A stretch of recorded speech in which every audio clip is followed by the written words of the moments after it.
नमस्कार, good evening. आजको क्लासमा हामी डे 2 क्लासमा छौँ र हामी बुझ्न गइरहेका छौँ pronounce use in the speech, है त रिपोर्टेड स्पिचमा हुने युज हुने प्रोनाउन्सहरू, जसमा हामीले योभन्दा अगाडिको भिडियोमा चाहिँ सब्जेक्टिभ प्रोनाउनको बारेमा बुझिसकेका छौँ र आज बुझ्न गइरहेका छौँ हामी क्लासमा अब्जेक्टिभ प्रोनाउन साथमा पोसेसिभ एड्जेक्टिभ। पोसेसिभ प्रोनाउन र पोसेसिभ एड्जेक्टिभमा स्लाइट फरक छ। जस्तो त्यहाँ माइन हुन्छ, यहाँ माई, होइन, यस्तो अब हामीले योर गर्छु, यसमा चाहिँ त्यहाँ योर्स हुन्छ भन्ने कुरो थोरै फरक छ, but there is no differences quite, है त। अब यहाँ पोसेसिभ एड्जेक्टिभ, यसले यहाँ कसैको के कुरा भनेर जनाउँछ कि पोसेसन, यानि कि कसको हो त नि। सो बुझौँ अब हामी यसमा चाहिँ change of pronounce in speech हुन्छ नि, यो डाइरेक्ट स्पिच र इन्डाइरेक्ट स्पिचमा के चेन्ज हुन्छ नि त बुझौँ। अब्जेक्टिभमा आउनुहोस् त, यो भनेको अब्जेक्टमा आउँछ, सब्जेक्टिभ भनेको आउँछ सब्जेक्टमा। जस्तो मी आयो भने डाइरेक्ट स्पिचमा हामीले इन्डाइरेक्ट स्पिच गर्छौँ हिम र हर गर्छौँ, बुझ्नु होला। क्वेसनमा यदि मी आएको छ भने हामी चाहिँ इन्डाइरेक्ट स्पिचमा हिम या हर गर्छौँ, साथमा यहाँ अस आएको छ भने देम गर्छौँ। त्यस्तै हजुरलाई यु आयो भने हिम, हर, देम र मी गर्छौँ, त्यो डिपेन्ड अन द क्वेसन। अनि हिम, हर अनि इट आएको छ भने नो चेन्ज, यानि कि थर्ड पर्सन आयो भने चाहिँ नो चेन्ज, है त। अब यस्तो गर्नु त देम आयो भने देमको देमै हुन्छ, नो चेन्ज। त्यस्तै हेर्नु, यसमा प्र्याक्टिस हामी गरौँ त। जस्तो she said call me now आछ नि त। अब के गर्ने, सी सेडमा हामी सीको सी नै गर्छौँ, सी सेड गर्छौँ, अनि द्याटले जोड्ने, अनि सी सेड भनेर आएको छ नि। अब द्याट भन्दा नि सी सेडको सेडै गर्नु, यहाँ भी1 आएको छ नि। यस्तो भी1 आएको केसमा चाहिँ हामीले टूले जोड्नुपर्छ। सी सेड टु कल हर, अनि नाउको के हुन्छ THEN देन, है त। बुझौँ त, हेर्नुहोस् यहाँ मी भनेको छ नि, कल मी भनेको त त्यहाँ सी आएको छ, अनि गर्ल आयो भने के हुन्छ हर हुन्छ। सो यदि बोय आएको भए हिम हुन्थ्यो। सो हेरौँ त, she said to call her then, यहाँ भी1बाट सुरु भयो भने हामीले चाहिँ सिम्पली टु गर्छौँ, TO2, पोजिटिभमा, नेगेटिभमा नट टु गर्छौँ, है त।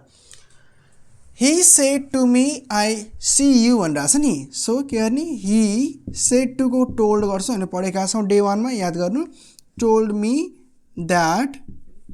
अनि यो आई भनेको त ही भयो नि, ही, यो सीको के हुन्छ भर्ब टु स, अनि यु भनेको मी। सो हेर्नु त, युको के भयो, मी भयो नि। यो हामीले कन्डिसन बुझौँ, युको मी, है त। अब हेरौँ अर्को छ, दे सेड टु मी भन्ने छ नि। अब यहाँ लिसन टु अस, अब उनीहरूले मलाई भने। अब यहाँ सिम्पली हामीले के गरिदिन्छौँ, दे टोल्ड मी। अब यहाँ लिसन आएको छ, भी1 आएको छ नि त, त्यो के गर्छौँ, टु लिसन टु देम। ल हेर्नुहोस् त, यहाँ अस भनेको देम हो नि।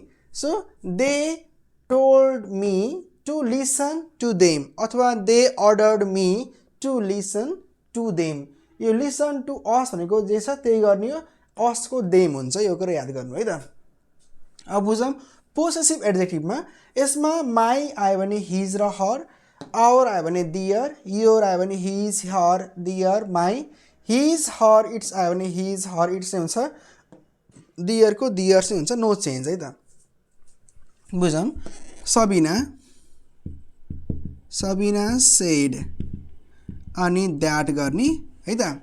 अब यहाँ सिम्पली हामीले द्याट गर्छौँ, अनि फेरि दिस आएको छ नि, फेरि द्याट गर्नुपर्छ हामीले, होइन। त्यो सिङ्गल द्याट नि हामीले काम गर्न सक्छौँ। सो सबिना सेड, अनि यो दिसको द्याट भयो, अनि इजको वाज हुन्छ। माई भनेको के हो, माई भनेको त हर हो नि, हर बुक। ल Sabina said that was her book.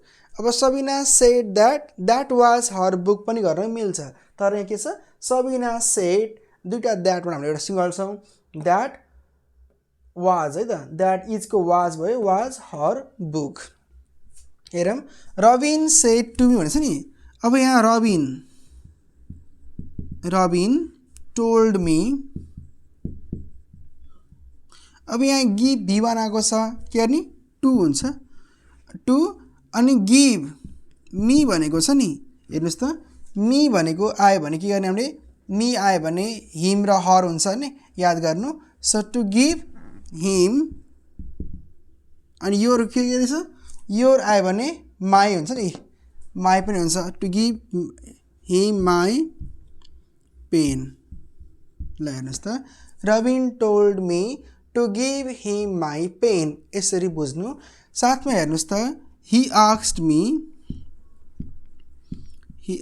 Me यस्तो वाट आयो भने चाहिँ वाटले नै जोड्ने हो यदि इच एमआरबाट सुरु भएको एस्नो क्वेसन छ भने हामीले चाहिँ इफ लगाएर या वेदर लगाएर गर्छौँ भने यसमा चाहिँ हामीले वाट नै गर्ने हो वाट अनि योर भनेको यो वाट माई नेम गर्नु अनि लास्टमा आउँछ भब वाज नो क्वेसन मार्क है त सो यसरी हामीले गर्छौँ तपाईँ डे 2 मा आज क्लास हेर्दै हुनुहुन्छ हजुरलाई क्लास कस्तो लागिरहेको छ साथमा हामी डे 2 मा पनि यसै अन्तर्गत रहेर यसको एडभान्स फर्महरू रुल नम्बर 2 रुल नम्बर 3 भनेर हामी बुझ्छौँ तपाईँ भिडियोलाई कसरी इन्जोय गर्दै हुनुहुन्छ साथमा हजुरलाई कस्तो खालको भिडियोहरू चाहिएको छ please do in the comment section भिडियोको बारेमा हजुरले अझ धेरै कुराहरू सिक्न सक्नुहुन्छ साथमा तपाईलाई ग्रामरको म पाठमा पनि हेल्प गर्नेछु अनलाइन आइएल्स पिटी या अनलाइन इङ्ग्लिस ल्याङ्ग्वेज क्लास गर्न चाहनुहुन्छ भने पनि तपाईले सजिलै कन्ट्याक्ट गर्न सक्नुहुन्छ थ्यांक्स फर वाचिङ